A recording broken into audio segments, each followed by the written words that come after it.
Welcome everybody to the Your Desired Success Mastermind, giving you the secret key to new possibilities. The rules to living consciously. We focus on the golden rule, which is do unto others as you would have them do unto you. And the platinum rule of treat others how they want to be treated. What a way to live. So we set the foundation around the mastermind of the principle of what Napoleon Hill talks about from his world famous book of success, Think and Grow Rich. He says it is the principle through which you may borrow, use the education, the experience, the influence, and perhaps the capital of other people in carrying out your own plans in life. Just think of the power of that. The word there that comes to mind is leverage. It is the principle through which you can accomplish in 1 year more than you could accomplish without it in a lifetime if you depended entirely on your own efforts for success. And that's why we're all here today, to learn from each other's knowledge, experience, gifts, values, genius, to help each other move forward. So let's crack into our own mastermind principles with Linda. The purpose of this mastermind is to leverage the education, the experience, and the influence of the group to support us in carrying out our own plans in life. We believe the core values of integrity, respect, connection, growth, and contribution help to build a foundation of trust. We co-create a stronger and effective power through each of us coming together in a spirit of harmony. We are ready to let go of beliefs that aren't serving us. We are willing to trust our fellow community members to share fully. We are collaborative. We listen without interrupting, lecturing, or judging. We agree to respect each other, focusing on building true relationships with no hidden agendas. We are honest and participate by giving thoughtful feedback. We are focused, but we also think it is important to have fun during meetings. We allow ourselves to become completely aligned with each other and the higher forces, one mind, one soul, one love. Through masterminding in particular, it gives us the opportunity for self-mastery, where the self-transcendent shift from the me to the we to the us occurs. As congruence and engagement increases, the world's consciousness is then raised, one meaningful and inspired relationship at a time.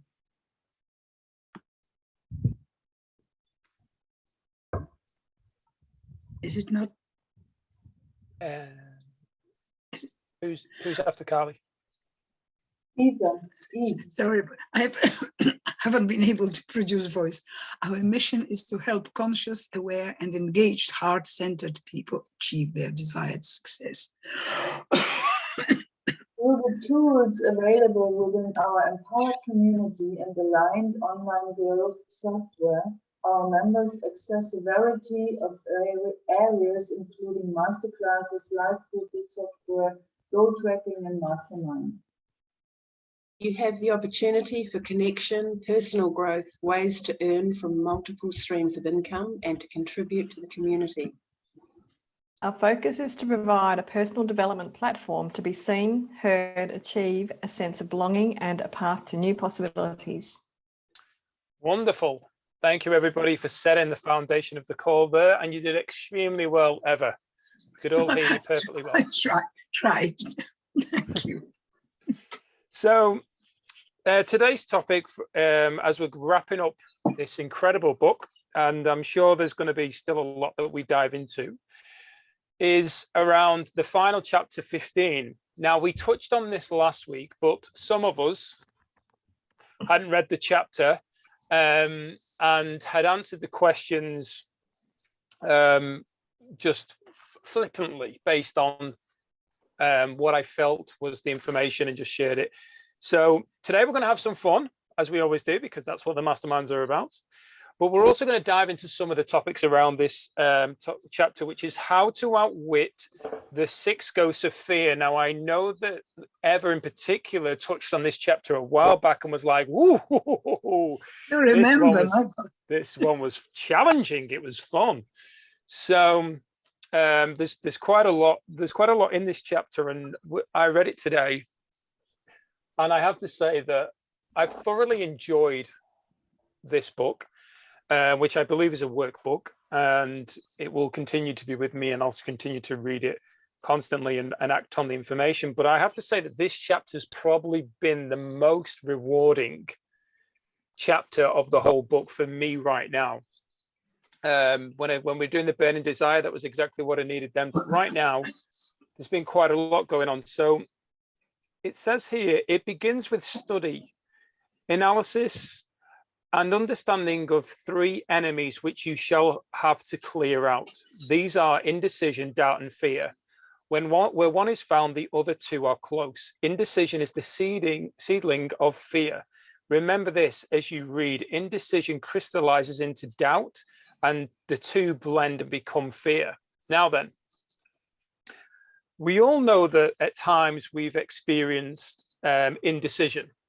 We've paused on things. We've maybe when somebody was ready to go, even, oh, I don't know, does this feel right? Well, one of the things that Napoleon talks about through the book is, and certainly in the movie, is people who are successful make decisions quickly and rarely change them. People who tend to be not so successful take their time making decisions and often change them. So think about that when we're reflecting on our lives. So we just recently had Dorothy share something around what she's been experiencing with some of her clients. And I'm just going to read this bit because I think it's very important right now with what's happening globally.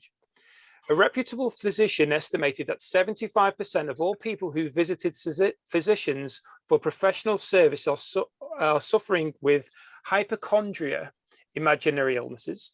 It has been shown that most convincingly that the fear of disease, even where there is not the slightest cause for fear, often produces the physical symptoms of the disease feared. Powerful and mighty is the human mind. It builds or it destroys. Playing upon this common weakness of fear or ill health, dispensers of patent medicines have reaped fortunes. This form of imposition upon credulous humanity became so prevalent some 20 years ago that Collier's Weekly magazine conducted a bitter campaign against some of the worst offenders in the patent medicine business. During the flu epidemic, which broke out during the war, the mayor of New York City took drastic steps to check the damage which people were doing to themselves through the inherent fear of ill health. He called in the newspaper men and said to them, "Gentlemen, I feel it necessary to ask you not to publish any scare headlines concerning the flu epidemic unless you can cooperate with me. We will have a situation which we cannot control." The newspapers quit publishing the stories about the flu, and within 1 month, the epidemic had been successfully checked. Yeah, like if we reading this from 1937, and this was right back to World War I, this is an indication of the power of the mind, the power of thought, the power of fear, and why I feel in this, in particular, this chapter, and especially reading around the six ghosts of fear.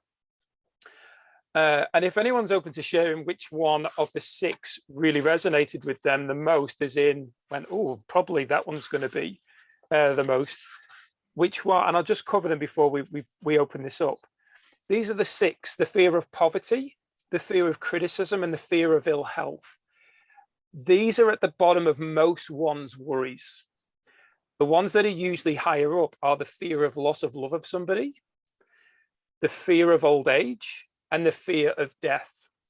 Now, when I looked at those 6, the one that stood out the most was the fear of criticism. I don't fear death, not the loss of somebody, with all due respect to each and every person that's around me. I don't fear death at all. Poverty, I don't believe that that's a reality for me, and I'm not worried about ill health. But criticism is something that I really do take to heart. So reading the whole chapter around fear and specifically criticism, that was what stood out for me the most. So I'd love to hear from you, whether you stick to your numbers or whether you just put your hand up and you go for it. what is it that you receive from this chapter? Is there any areas where you're like, oh, I needed to read that? That's something that I know I can start looking at and working on and being more consciously aware of it, improving. Who would like to go first?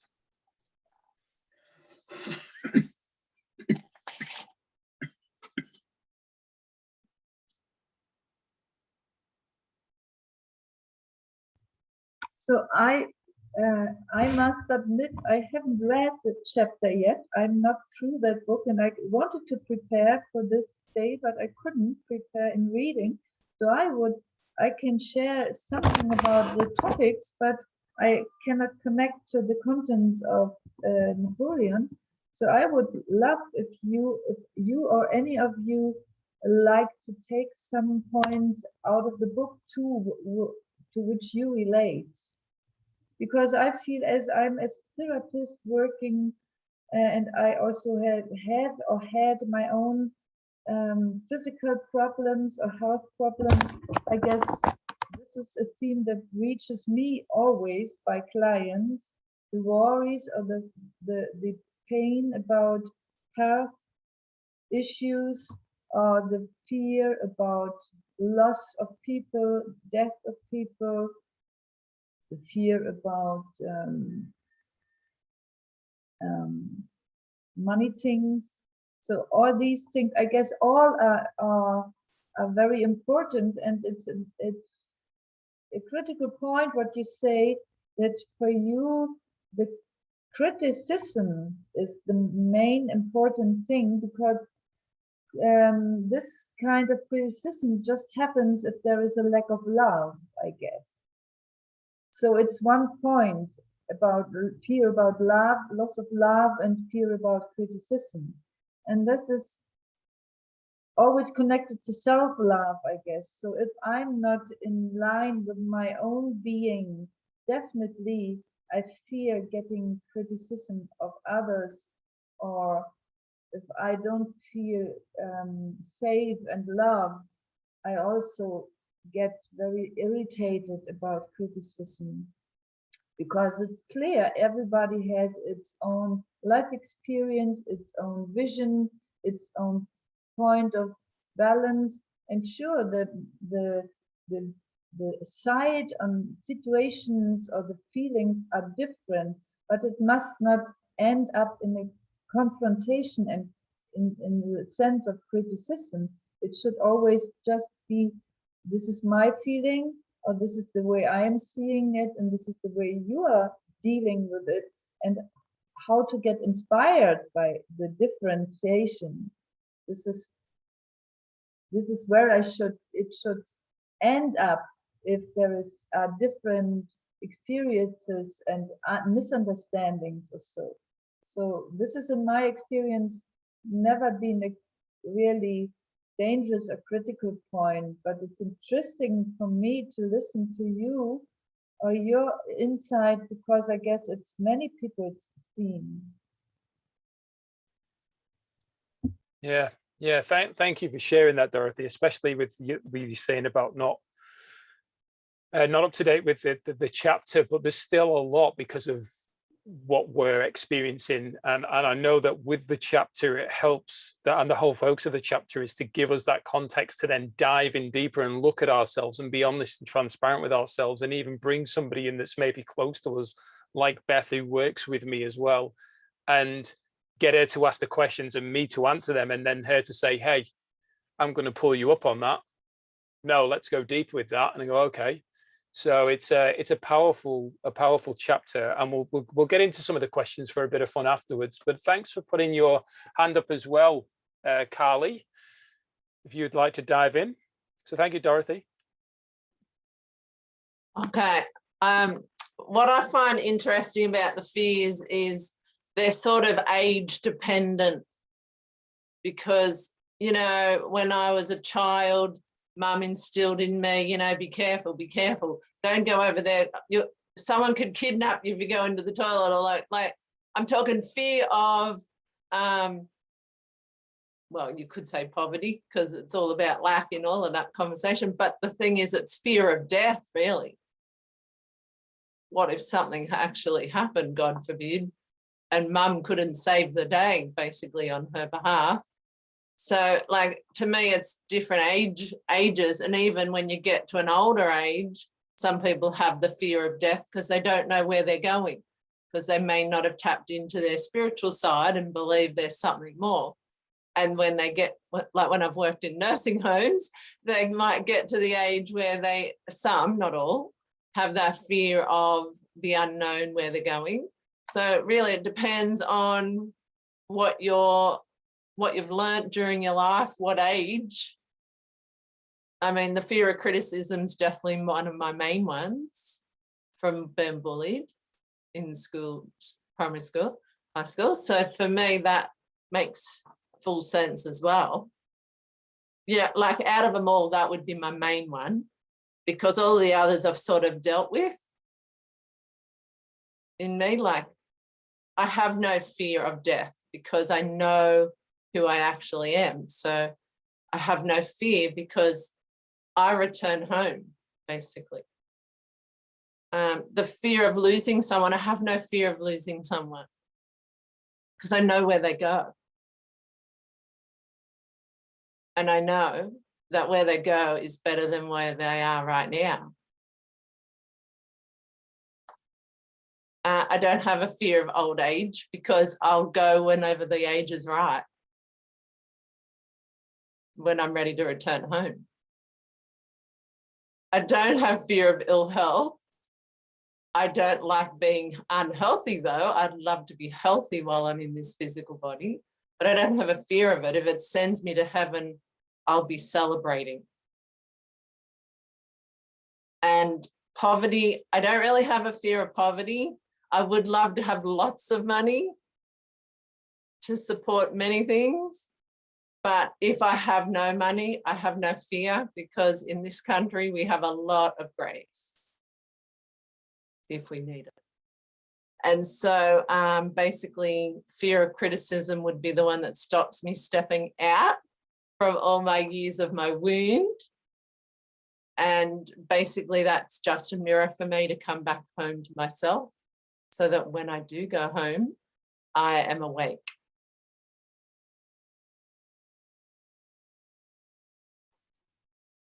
Beautiful share, Carly. As always, took it to a whole other level. I'm glad you didn't start. Not at all. We'd all be like, Carly, come back down. No, it's fantastic. Thank you. That was brilliant. So it's incredible vibrational energy there. That's and it's really interesting around the criticism, because it said here that I'd highlight it, and there's a lot around criticism, but it says the fear of criticism robs a person of their initiative. It destroys their power of imagination, limits their individuality, takes away their self-reliance, and does them damage in 100 other ways. Criticism will plant fear in the human heart or resentment, but it will not build love or affection. And I was reading it going, wow, if I'm not careful, this could truly take control of me and ruin my whole essence of who I am. So time to step up. So thank you, Carly. Who would like to share next? Go for it, Veronica. I think when you get to 52, you would hope that you have actually worked through most of these fears. And 10 years to go, Veronica. Hey, you've got 10 years. You've got 12 10 years to go for you. Thanks.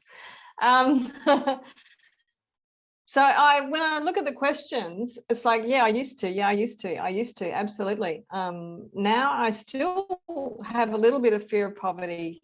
So I'm still working on that one, despite the fact that I'm an accountant. And that's actually probably why I actually did become an accountant, was the fear of poverty.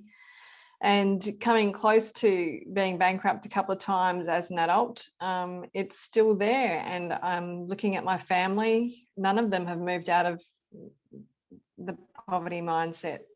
So it's having to break the mold, which is, yeah, that's my challenge. I wouldn't have thought I had a fear of criticism, but it seems to be water off a duck's back to me now, or I take it and I have a look at what I can improve. But I'm sure it could still pop up for me. And yeah, as Dorothea said, it's definitely about the I think the self-love, self-acceptance is the thing that I'm still working on too, and I'm sure we all are. That's about it. Yeah, beautiful. Thanks, Veronica. There's there's so much to dive into around all that, and I am conscious of the time, so I just want to give Linda in your pyramid. Just a quickie. It's really interesting with Carly. Carly, whenever you speak about stuff, I just go, oh my God, she's in my head. Like the fact that we are very much alike in that respect, and I am grateful that you are my mouthpiece. And for me, it's the fear of criticism that is the big one on my list. I don't like criticism. I don't like being rejected. All of, you know, that whole package. It can set me back for days being criticized. So yeah, so it's not just a fear, it's a reality that I live in. But the more and more that I go along, I will take the time to sit and think about what it is that's been said. I don't necessarily will take it on board anymore, because that could be something that person was going through at the time. It may not have anything to do with me. I was just the person that they took it out on. But yeah, it's something I've had all my life, the whole criticism thing, and yeah, but working through it. Thank you. Yeah, thank you for sharing, Linda.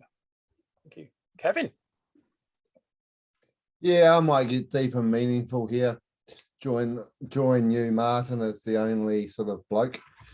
42 anyways, the answer to everything. Hey, Veronica.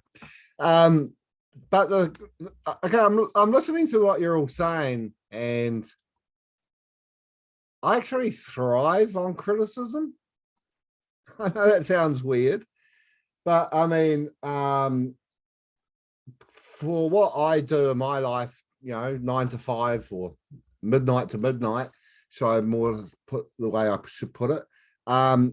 I always end up getting train spotters who will go, you were wrong with this, or you were wrong with that. Instead of saying, wow, you found out some really information, but you might have been wrong about this, or you may have been wrong about that. It's just the way they come across and criticize you, instead of just thanking you for finding the information to have the discussion.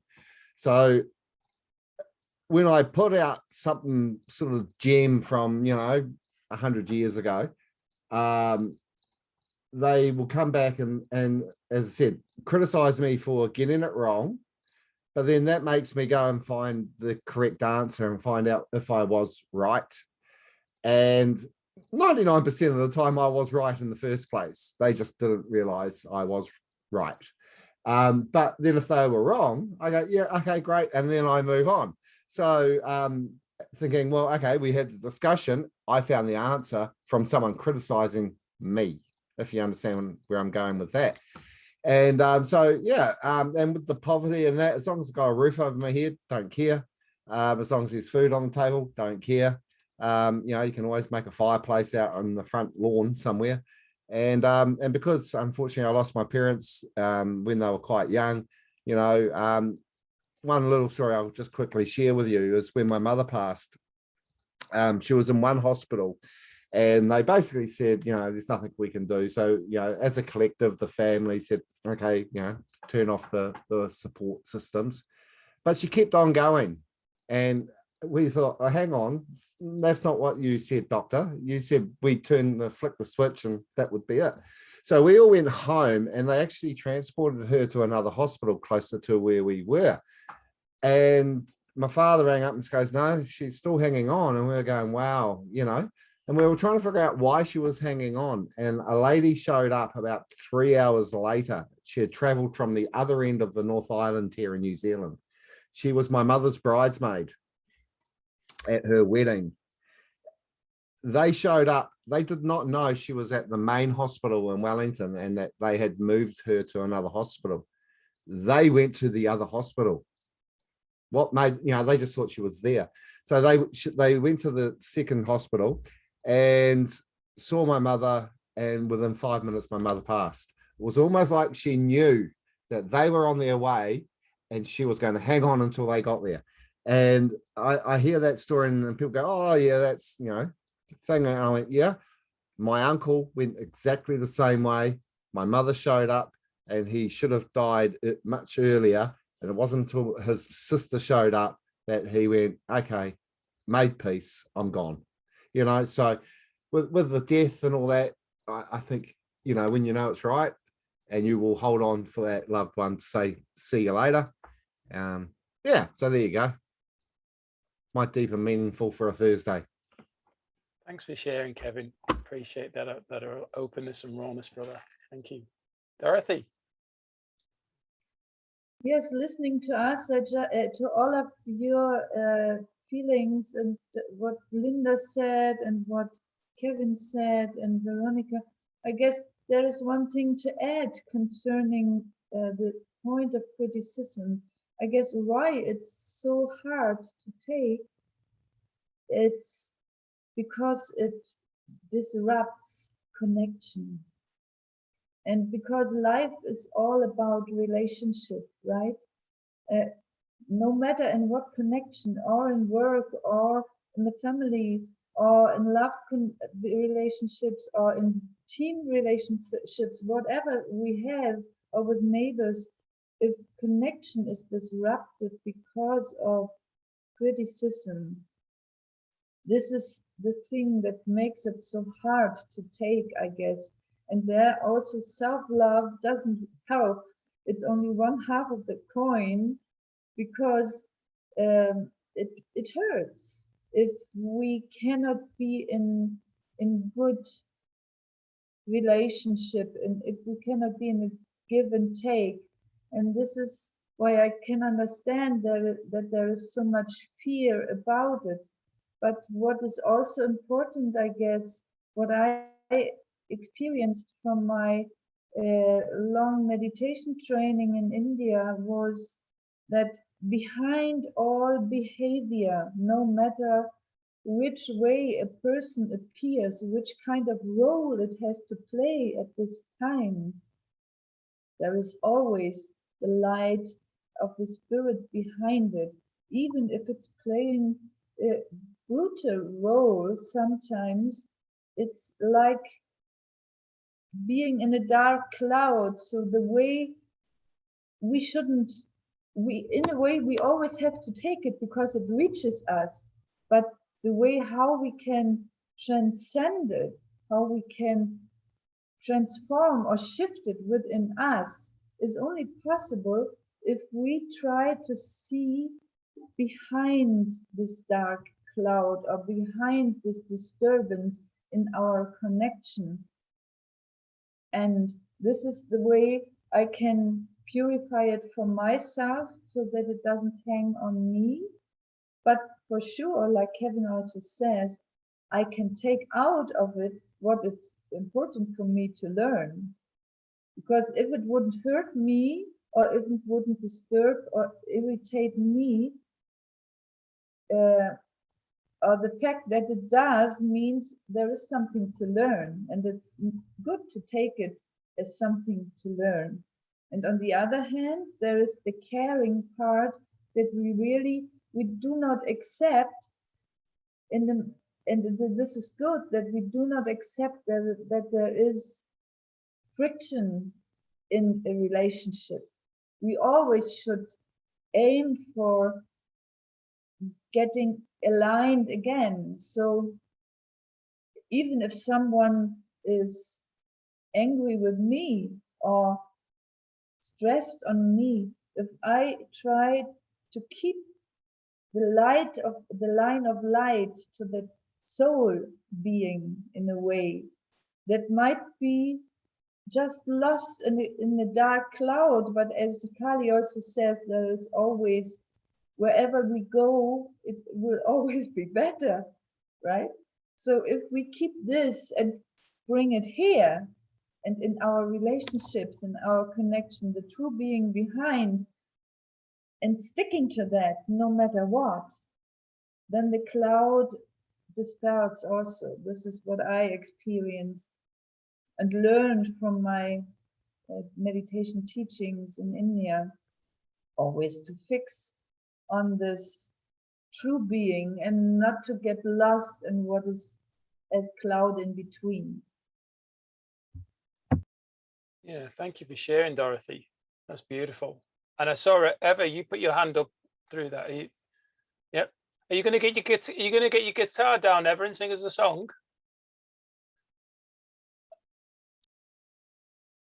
You're muted, Eva. You're not that quiet. Sorry, no, I didn't want to be muted for a moment. I just wanted to say, first of all, it so depends how we're being criticized. Really, there are ways of putting forward a different point of view without hurting people. The problem is that also, no matter how much we try, very often people take it as attack. I particularly, I found out with with teenagers, a complete misunderstanding, but not only. That is one important thing. Secondly, it is the kind of, famous Teflon Velcro syndrome. We tend to remember and focus on the criticism and somehow forget the praise. And what is interesting is that we all dislike, well, at my age, it feels much better now. And you are welcome to criticize me, and I think I'll be more or less okay with it. But it is interesting that we really hate being criticized, and yet we criticize other people. Somehow, knowing very well how well we respond to it, how much it hurts, how much we dislike it. And this is what I try to talk to my grandchildren, my great-grandchildren about now, that it's important to think about this, this other person that you're criticizing. And I like, maybe I don't love the book as much as you, Martin, but I like the book very much. But I love him for writing on page 390, how terribly damaging it is to criticize children and what it does to children. And that people should be punished, that this is a crime, what we are doing to children. I hope, I'm not talking about us, but this is so important. And this is what I think most parenting groups, I deal mostly with learning, but also with criticism. This should be the focus, because we think that if we criticize, we're helping the person improve, and we don't. This is not the way to improve. Sorry, I'm losing it. So I will shut up now. Thank you. Thank you. Thank you for sharing that value there, Eva, especially with the challenge with your voice. And funnily enough, when I read that part in that chapter, I thought of you, and certainly how passionate you are towards helping educate children. I had a conversation with a friend of mine recently who, funny, he connected with me about trying to bring me into one of his a new business adventure that he's on. And we sat down and we had a chat, and I found out that he's not interested in the business venture, truthfully. He is here he's a former teacher, and he can't do teaching anymore because of the mandates. But because he refuses to have the vaccine. And but his thing is, he says there should be a part in the schooling system that is about self, where we help the children understand themselves. And he's got a whole thing that he wants to do. So when we were talking, it was amazing how he, pardon? I'm interested in this person. Yeah, he's coming in, he's coming into the community, but he was, it's funny how he came in with a positive energy and an anabolic energy towards this business. But when we started getting clear, and I'm like, what is it that you want? And the whole energetic shift and all this passion and energy came through the screen. And I was like, wow, in the 6-7 years I've known you, I have never, ever seen that or experienced or felt that from you, which was so empowering to experience. And I think it was really interesting that it happened between last Thursday's call, where we were talked about Leaders Eat Last, and then going into tonight's call around the Infinite Game by Simon. But I think that it's funny, it's interesting, and I know, like Veronica, you mentioned more so around poverty, and I'm hearing you loud and clear there. It's interesting how there's been a heavy side towards criticism, especially when Napoleon said criticism is the one form of service of which everyone has too much of. And we give it away freely. And we often do it from a point of reacting rather than responding, which was referred to by Bob Proctor when he asked the question, what's the difference between reacting and responding? And a 15-year-old girl in the classroom said, reacting is a habit and to respond is to think. And I know that one of the things that's really affected me, and I suppose the reason why criticism has been the biggest one that hit me hard throughout that chapter, was I went into self-destruct recently. I think I've shared it before, but I spent all the time and energy to create the support docs that Mark Santos asked me to create for the whole community, to then put it forward, and certain leaders shut me down very strongly with it, and really came from this energy that I had no idea where it came from. But that level of criticism and I think this is where there was why I took it so hard, and why I've still got a level of pain there towards it, even though I'm working through it, was because my intention was from the heart to serve others, and the energy that I gave was so much and in so much depth, and I sacrificed things that were important to Beth to be doing with me to get this stuff done, to put it out there, to help Mark and help as many people as I could. But then to feel like I had it thrown back in my face, and it wasn't from everybody. There was gratitude that was shared, but as I think it was you mentioned then, Eva, that we often miss the praise and are still in the criticism. And that's where I was, because I think because I was just in shock. But at the same time, I've gone, okay, well, do you know what? It's not going to kill me. And it'll kill me if I let it kill me and take over me. But it's going to help me become better and learn better ways. And now from that, I've had conversation with Mark, and we've realized, hey, what you did, Martin, was magnificent. But Mark said, I should have taken it, reviewed it, and I should have published it so it came from me and not from you. That we learn a lesson. I'm like, okay, no problem. He says, fortunately, I know you're not going to leave the community just because of that. But it's amazing how when you're so deeply connected to something, how the opinion of somebody else can affect you. Carly. Oh yeah, I love what you just said, where Mark should have taken the responsibility to take it, make space, read it, because he sort of is the head of your table of 12, basically.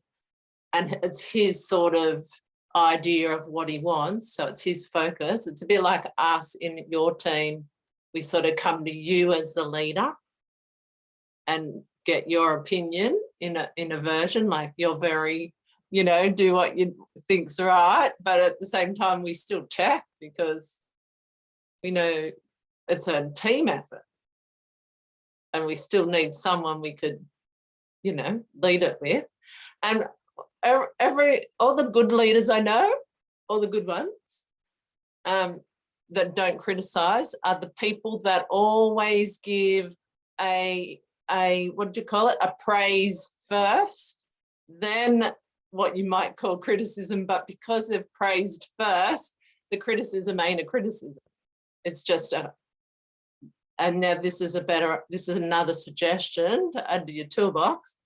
And then you both come up with an outcome in the third part. Yeah, the feedback sandwich. So all the women I know that are great leaders that I know personally, all do that.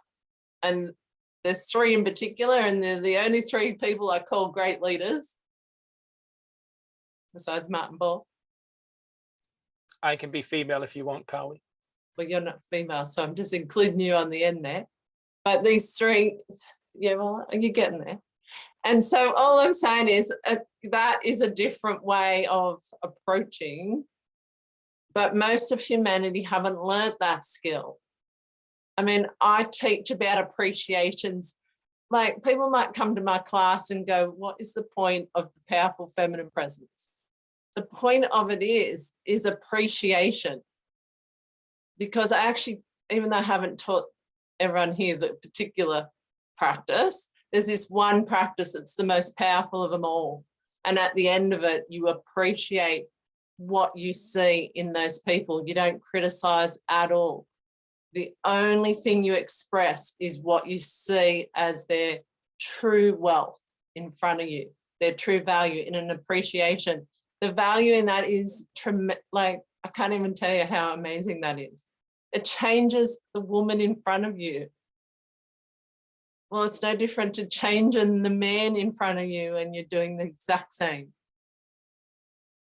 And that's what a good leader does. They do the first piece of a praise or appreciation of how, you know, and then the second piece where they just give you some ideas to maybe, what about this? And then the third piece where you either take space and take it away and think about it and come back together and have another conversation.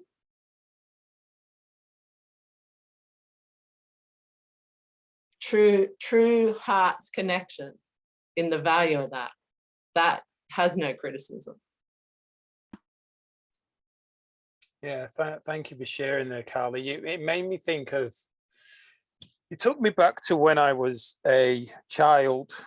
And when I say child, I'm going to refer to probably 10 years of age and upward. And when we're talking about criticism, and you mentioned there about seeing the value of people, and finding the gratitude for what they bring and what you see in them, rather than the criticizing angle. Would we then say, and this is a question for all of us, would we then say that the experience you've had with growing up from a child through your teens, experiencing being in an environment where there's criticism taking place around you, whether that be at you or towards somebody else, that's being like, you're with a family member or a friend, and they're like, oh, look at that person over there, and they're criticizing somebody. Would you say then that part of that, and I'm gonna call it unconscious behavior then, because we know that when we think it goes down into the subconscious. Napoleon spoke about that in the chapter, that often we can find ourselves criticizing, but knowing that, hey, that wasn't the way that I want to be behaving. It just unconsciously came up, but then we consciously were aware of it to then look and go, hey, I need to deal with this. Is my question making sense? Is this something that anybody else has experienced? Because I know I have recently. I've been shifting through that and noticing that I've criticized, but then realized I'm criticizing, and then just shifted it and gone, what am I grateful for this person? And especially I think over the last 4 or 5 months, there was a lot of expectation that was created at external of me, and I covered this in my blog today. Tomorrow that goes live tomorrow, was external of me, yet I allowed it to really affect me, that then created this incredible energy of criticism internally towards the person, verbally to other people about, I'm disappointed, this should have been come, why isn't it, this person shouldn't be doing this, and blah blah blah. And when I realized and was made aware by other people around me about the way that I was behaving, which was just this pain coming out of me, and that's all it was just pain leaving me, that I was able to go, wow, all I have is gratitude for this person, because this person's created the space to help me with my vision. And even though this person created an expectation that hasn't been delivered, what this person is contributing to me, without his contribution, I potentially would not be able to go and achieve what I'm here to achieve. So to be able to shift it then, so going back to the question, has anybody else experienced that based on the through the childhood and so on, something that's maybe subconsciously affecting them? Veronica? Yes, I have been bullied as a child, but it has no charge for me anymore. Again, I think it's kind of the process that you went through, Martin. It's like I'm actually just truly grateful to people who I might have considered in the past to just cause me pain, but I can feel grateful for any relationship that I've had. I can continue working on that, and forgiveness goes deeper each time I work on it. I do believe forgiveness is a superpower. And I'd like to come back to what Dorothy was saying as well, because it's something that we talk about a lot on Wednesday mornings as well with Gary, is it's something that I've noticed when I've actually watched my father pass, and when I saw my mum had passed. You don't have that angst that they always trigger you with. You can actually see the soul. And when you can see the soul of a person rather than their personality, look through the personality to who they are, past all that, past the ego, past what they're saying, past the pain that they're portraying because of the pain that they're in, and they're just projecting it. It's powerful.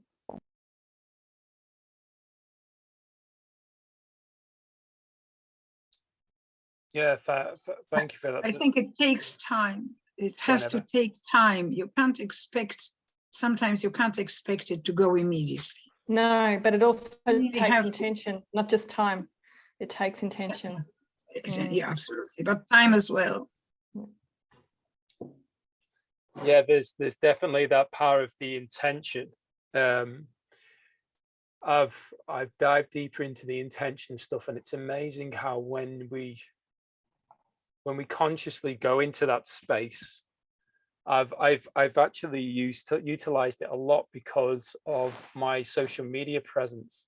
I've had people say to me, like, wanting to connect, and I've messaged them and said, I'd like to know what your intention is for connecting with me.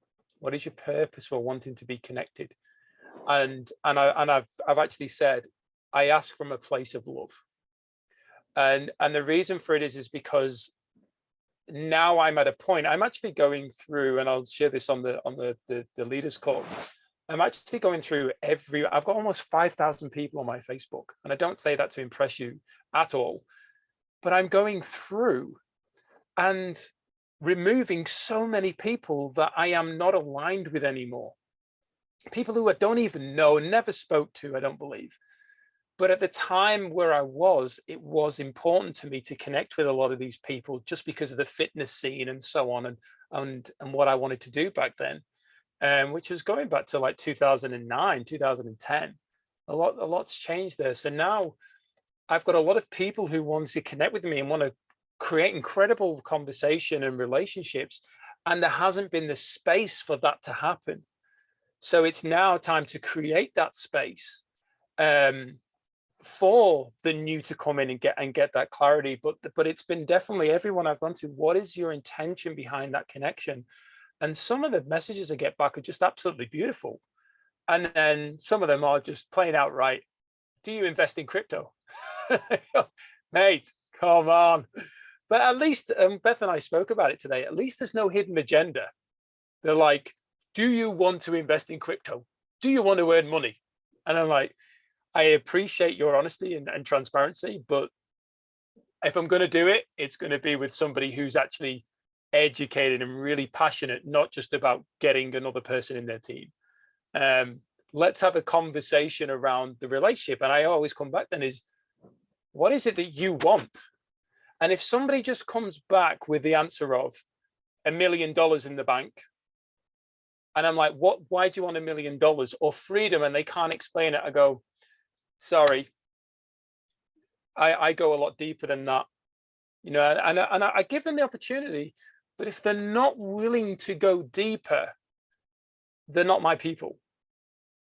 Go to somebody else who wants just that cold energy, because I want to partner with people and build a relationship that lasts this physical life and naturally beyond, but in this physical life, because that's more important than just the sale. Because when the next shiny object comes along that earns you money, you'll possibly jump ship, and where am I left? I want to build that relationship where we're together stronger. So Dorothy, and then Kevin, and when we'll wrap it up, I've noticed the time. Yes, I guess relationship is a key word for everything we are doing here, and not only here. I feel what is happening here is the ground for everything that we take out to the world, or take the world in connection with this here. Connected to what Veronica said, I would just like to remind, sometimes maybe I mentioned it already, in connection even with criticism or whatever we have as challenges in relationships. I always remember this book from Neil Donald Welsh about I Am the Light. This is a book for children written about forgiveness, about the theme of forgiveness. And it's a wonderful little story. It's not the time here now to share it, but just to... Why? Please, what's the title? Okay, if we have the time. It's, in essence, it's a little light in heaven is talking to God Father and saying, I want to learn about forgiveness. And God Father always says, you don't want to know. Yes, I want to know about forgiveness. She doesn't, she sticks to this. And one day Godfather says, okay, but it's an illustration for children, right? It's a little children book, but it's also for adults. And then Godfather says, okay, but you have to find one of your best friends to learn that lesson before you go down to earth.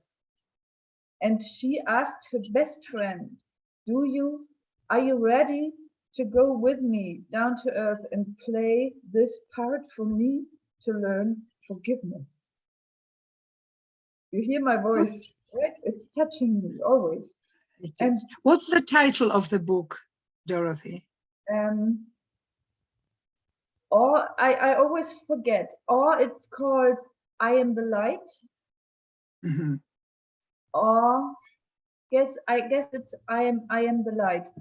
There are only 2 books of Neil Donald Welsh. He had written all the books about conversations with God. It's Donald Welsh. Yes, okay. and he has this book. Okay, thank you. Okay, so when the soul is down on earth, sure, her best friend has to play a very bad part in order to give her the lesson, right?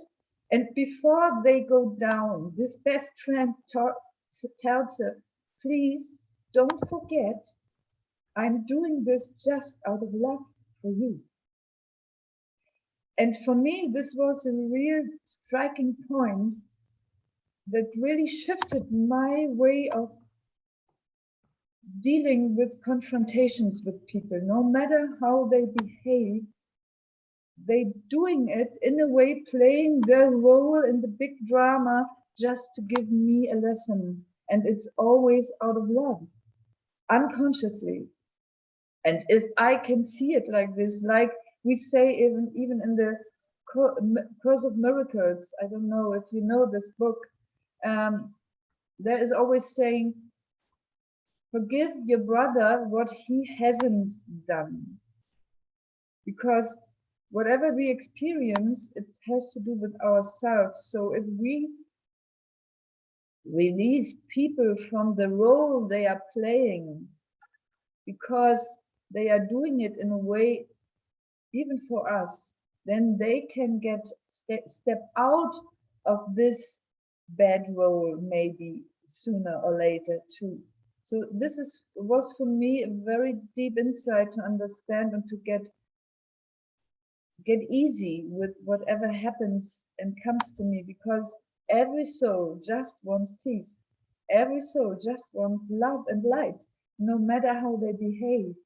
But we have to give them the hand, not always directly, but maybe just by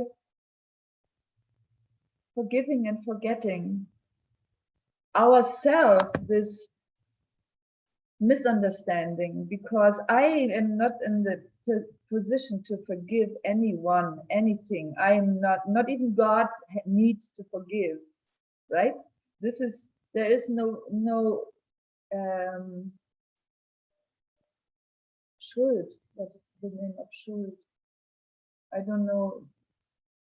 There's no real burden. It is always just irritation and misunderstanding, because the source of everything behind is the seeking of everyone just to reach light again.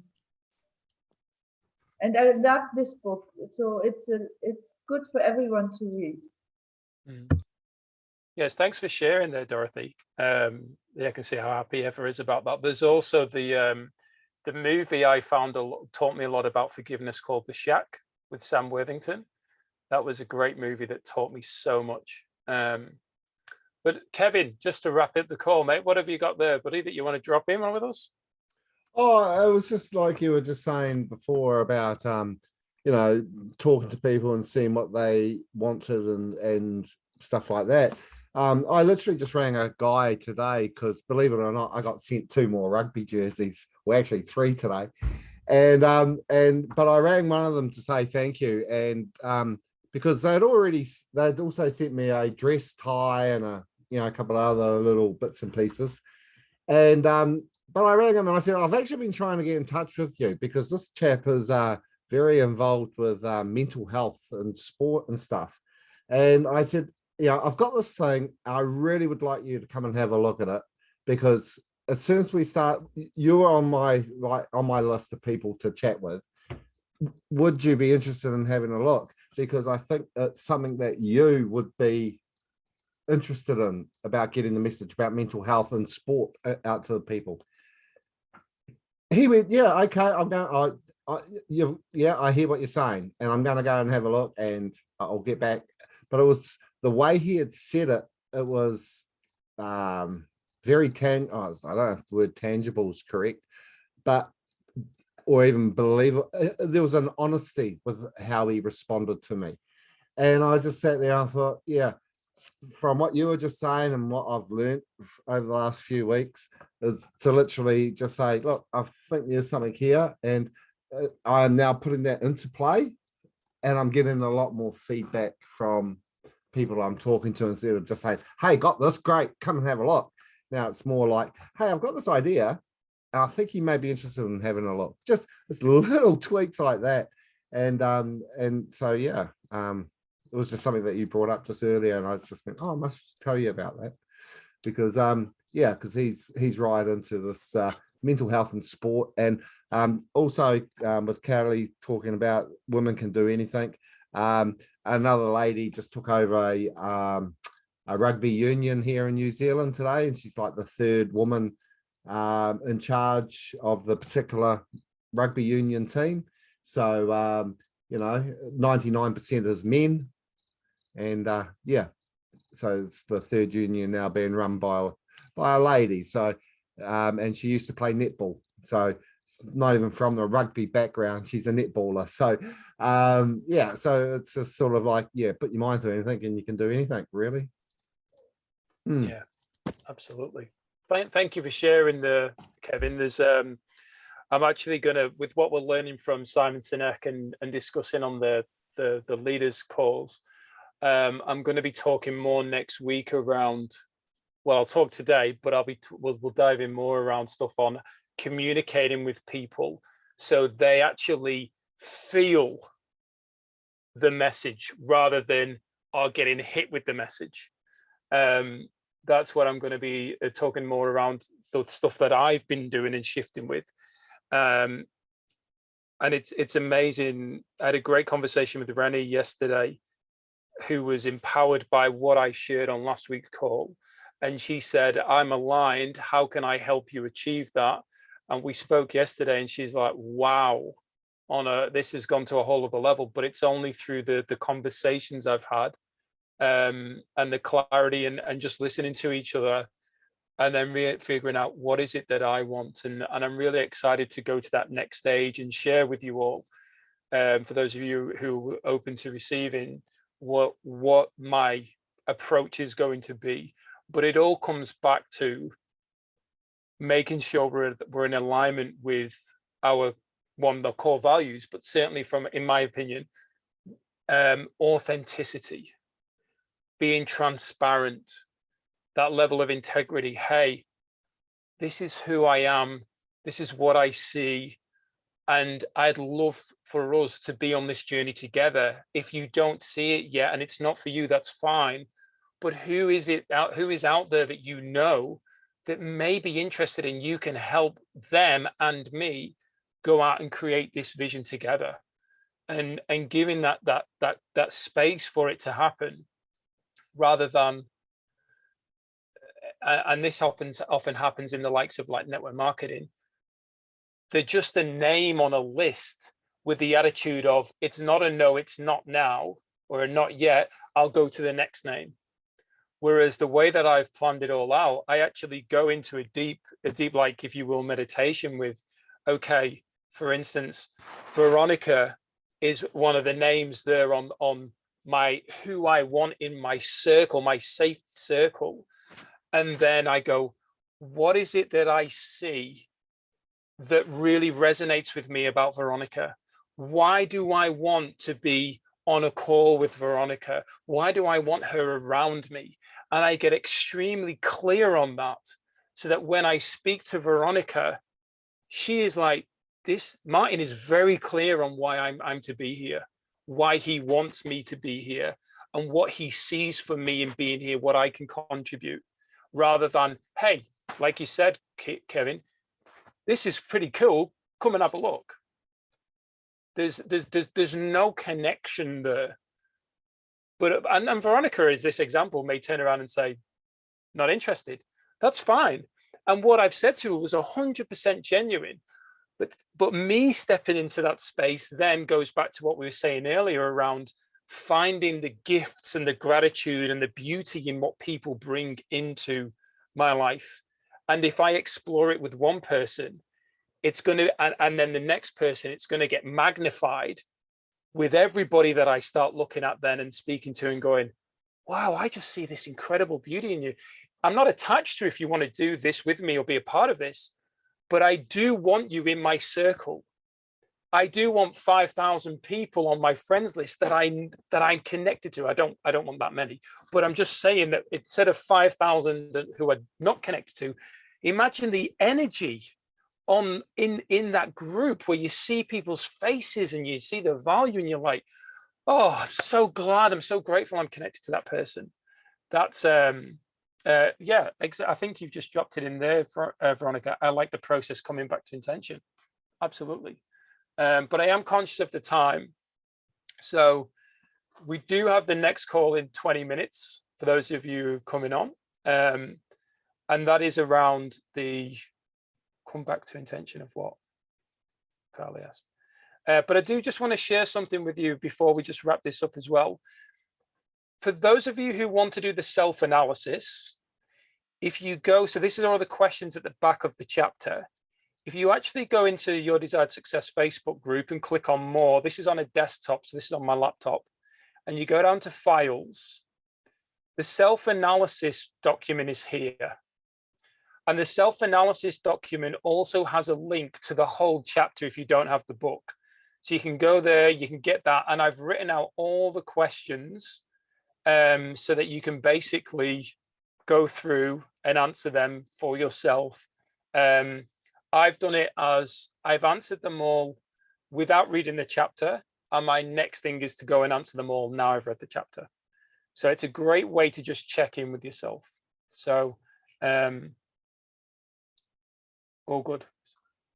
Yes, I will help you, Carly. So thank you everyone for your time, your presence, your energy, your shares. As always, I am extremely grateful. It fills my heart with the conversation, but certainly even when Dorothy was sharing about the book and Linda, you jumped in and shared more, and Carly, like just seeing us helping each other fills me with so much joy. So thank you all for choosing to be here and contribute from a heart-centered space. And I look forward to seeing you again next week, where we'll just be aware for next week, we're going to come onto the call with what our win is, what our challenge is, and then together we're going to go around and we're going to help each other.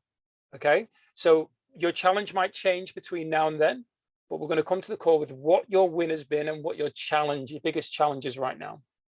Dorothy, did you need to say something? May I still ask one question just to understand it right? We all here in this call now from the world, but as I understood, this is also for people to come in, right? This is a public call, yeah. Just the topic that you gave, is this topic also for the public? So I can invite people to this call even if it is so specialized, the topic. This call is for anybody without being in NG. Just if they want to come onto this call and be a part of Your Desired Success, which is all about helping people connect who value personal growth and want to experience a better life, they can come on this call. Yeah. For now, until we improve and go to the next step. Yeah. Okay. Thank you all. See you next time.